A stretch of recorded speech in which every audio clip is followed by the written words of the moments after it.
Hello, welcome to Kodiak Creations. My name is Chris Severio, and today we're going to be diving into my first ever diorama build. It's going to be a Gotham setting rooftop for my Todd McFarlane toy collection.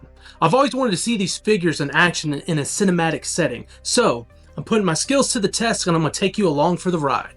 Let's get started.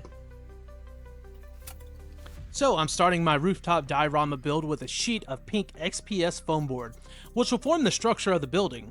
The first step is to measure the length and width, keeping the scale at 1/12 to fit my 7-inch figures. I'm aiming for a realistic rooftop feel, so I'll be meticulous with the dimensions as much as I can be, especially with the tools I'll be using. So, using my tape measure, I carefully mark the measurements with a regular ink pen, ensuring the lines are straight and precise. To keep everything square, I use a 90-degree ruler to mark the corners and edges. Next, I'll grab my X-Acto knife to make fine cuts and my razor blade for longer and straight edges.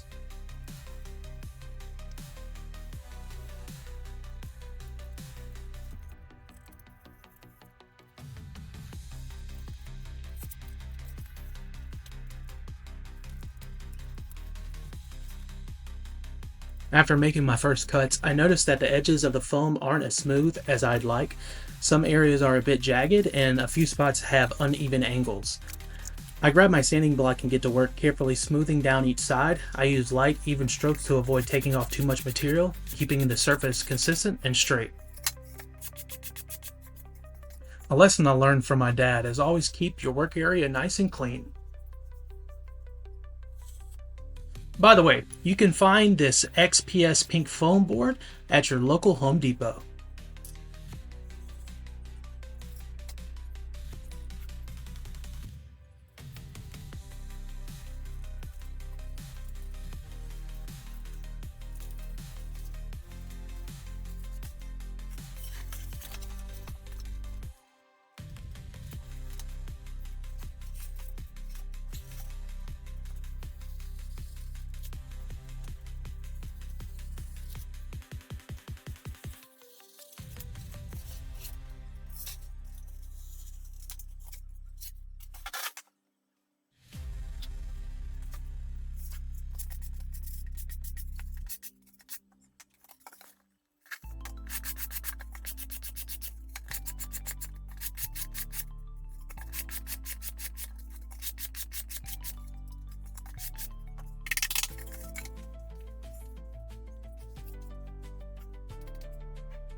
After cutting the walls and the base piece, I go ahead and check how it fits and the alignment before moving forward.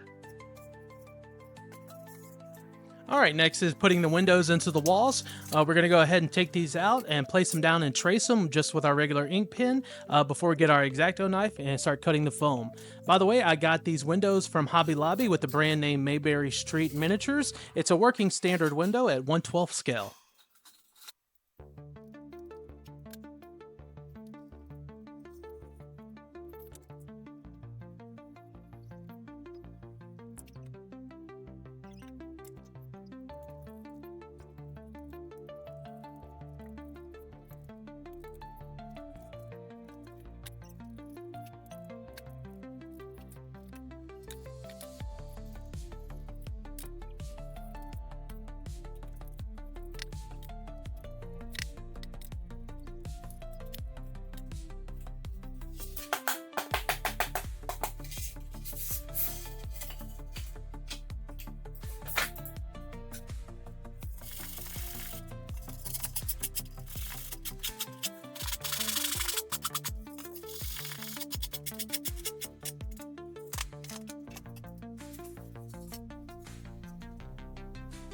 Okay, after we clean up, let's go ahead and see if this window fits. There you go, it fits perfect. Time to move on to the second one.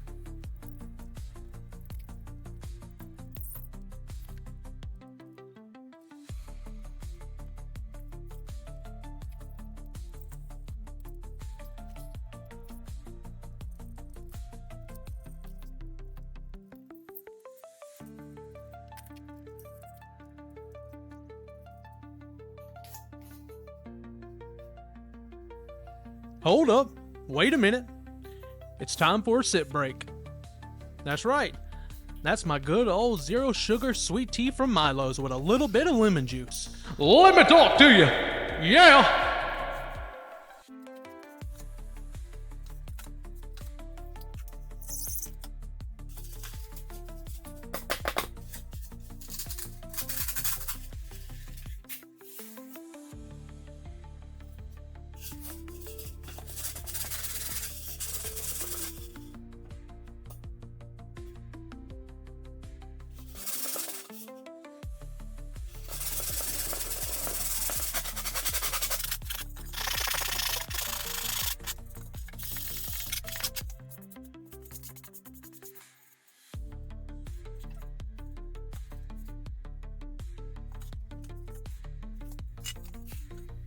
Now, I may have had a small miscalculation with the sanding, but look, we're going to go ahead and try this window and see if it fits. Oh, well, I guess it didn't, but hey, listen, that's okay. With hot glue, we can make anything work. All right, next is the brick pattern that we're going to be working on.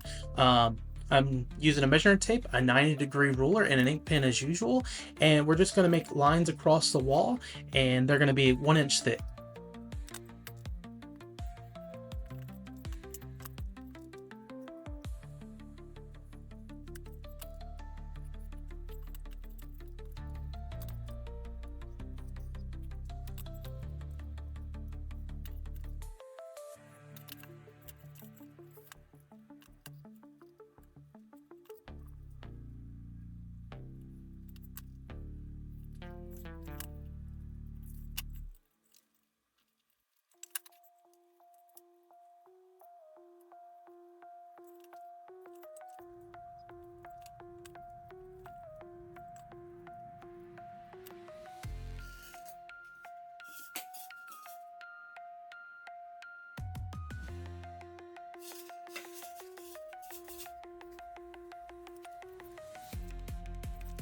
Okay, so on the next part of this process, mark your vertical lines down the foam board at consistent intervals to represent the width of each brick.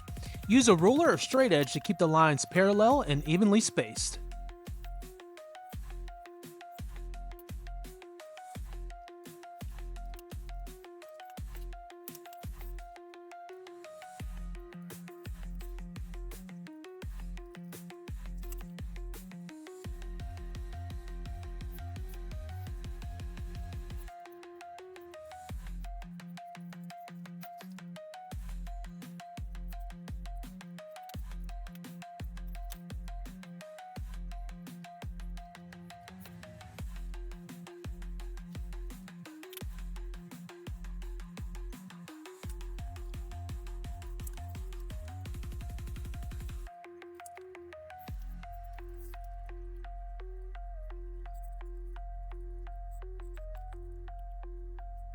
To create a realistic brick layout, make sure each layer of bricks is offset from the one above and below it.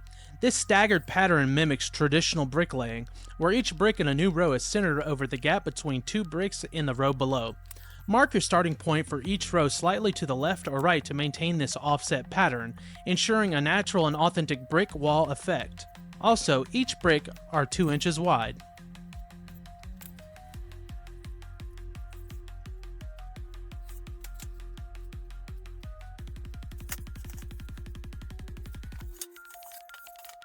Once your lines are marked, lightly score the lines with a hobby knife to create a subtle groove that mimics the mortar joints.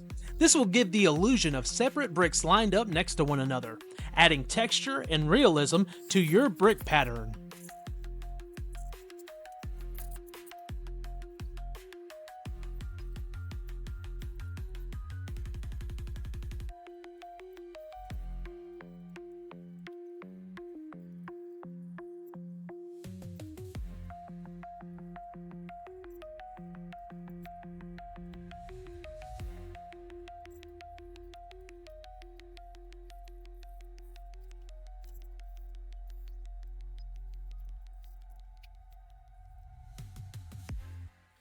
I got this idea from other YouTubers.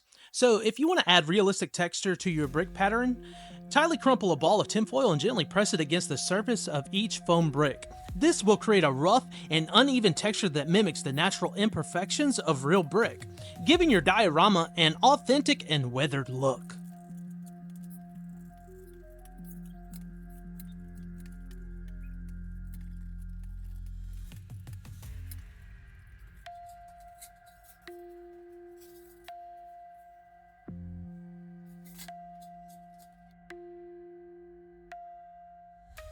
Alright now, I'm from the South, I'm a little slow, it's guaranteed I'm no architect, so I could be using the wrong vocabulary here, but I am measuring out the molding pieces to fit the top of the building, making sure they're cut to the correct length for a seamless fit. Here I'm going to be using my ruler and my blade where I carefully trim each piece to size, ensuring a clean cut edge.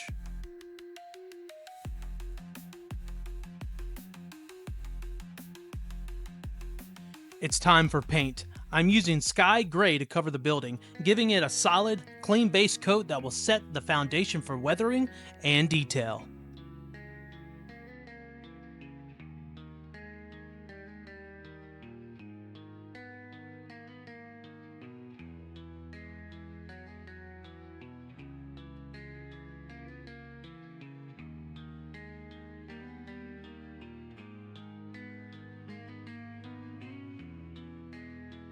Now it's time to add depth to the brick pattern by using lamp ebony black paint to carefully fill in the grooves where the bricks meet, mimicking the dark mortar lines that separate each brick and giving the structure a realistic appearance.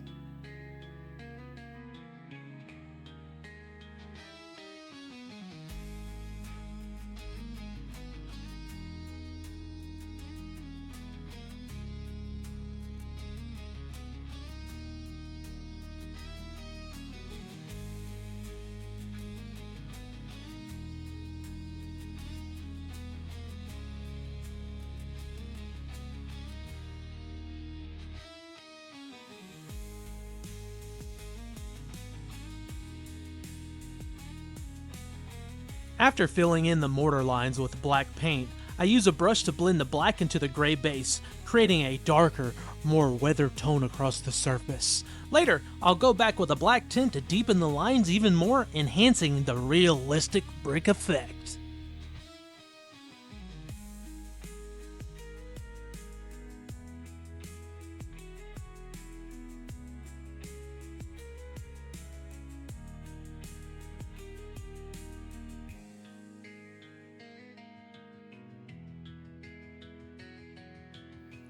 One lesson I learned the hard way is that a little black tint goes a long way. Seriously, you barely need any. I should have cut it with water to get a more subtle effect, but even though I used way too much at first, it actually ended up looking really good and gave the bricks an unexpected bold finish.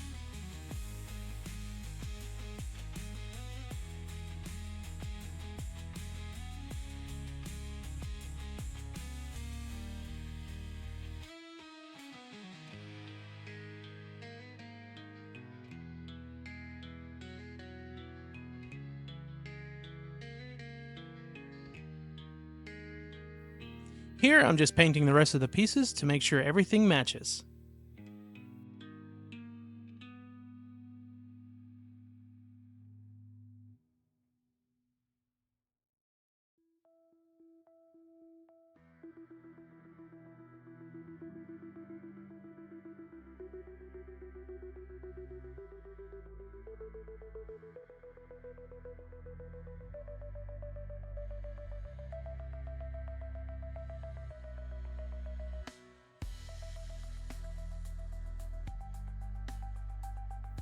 My next step is cutting out 4 pieces of cardboard to form the roof. I'll paint and weather them the same way as the brick, using tinfoil to add texture and give the surface a concrete look.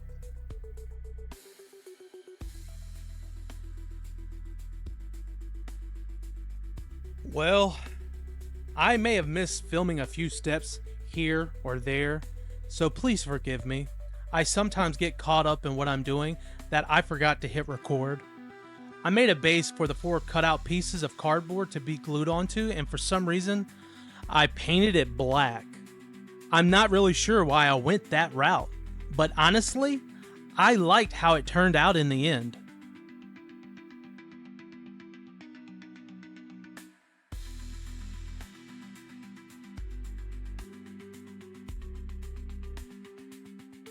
Now that I have all my pieces basically done, painted, and ready to go, it's time to start assembling the building. I begin by gluing the walls to the base, making sure they're securely in place and aligned properly before moving on to the roof and other details.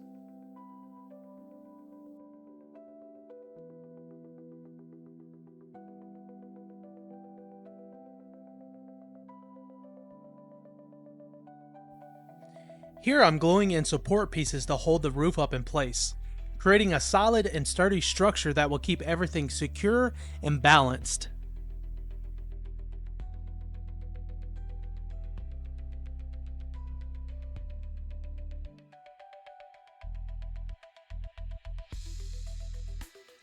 Now, it's time to glue in the windows.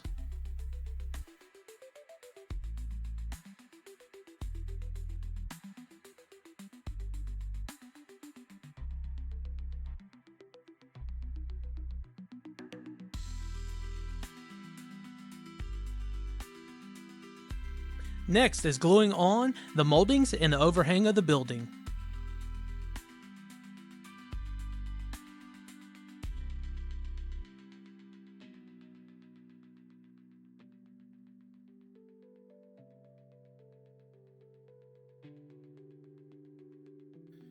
I'm using spackling to close in any gaps between the moldings, creating a seamless look that makes it appear as if it's all one solid piece.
I just want to say, if you made it this far in the video, thank you so much for watching. I really appreciate it. If you're enjoying the music in the background, be sure to check out more of my tracks on Suno at Kodiak Creations. I have to admit, I missed filming a few steps while building the bat signal for the top of the roof because I got so involved in the process. But it turned out great in the end. These are the final touches before the big reveal, so stay tuned.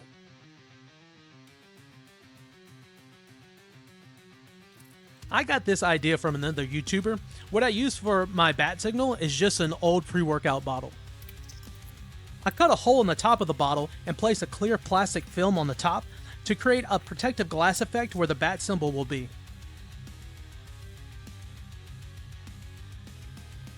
I paint the inside and the outside of the bottle black as a primer, and then I go behind that with the grays and the metallic golds and black tint to create an old rusted metal. We don't get to see it here, but we see it in the finished product. This will become the stand for the light of the bat signal. So lastly, coming up, I got my final piece to the rooftop diorama, and it happens to be a gargoyle I got off of Amazon. It was pretty cheap, and it looks fantastic. I've got one more thing to show you before revealing the finished product. I'll be unboxing the Batman Beyond vs. Justice Lord Superman action figure set by McFarlane Toys. I'm planning to use these figures to photograph a few epic shots on my rooftop diorama. Can't wait to see how they look against the finished backdrop.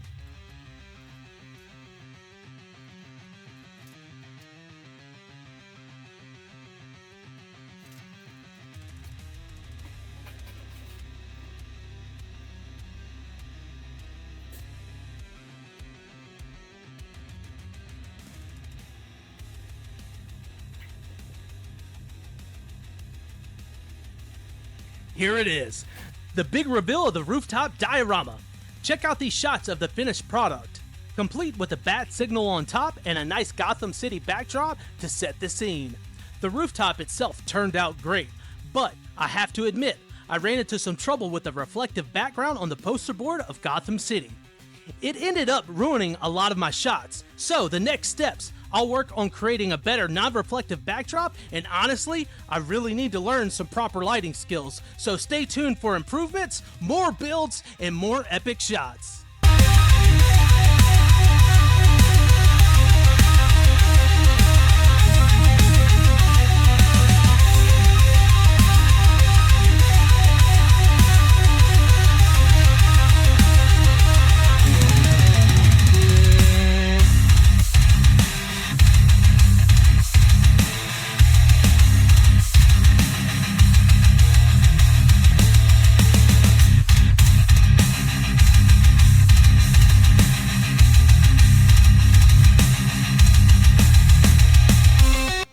And there you have it, my first ever Gotham Rooftop diorama. This was definitely a learning curve, but I had a blast doing it and I can't wait to do it again. So if you have any tips or tricks or ideas, leave them in the comments, and don't forget to like, subscribe, and hit that notification bell, and I will see you next time.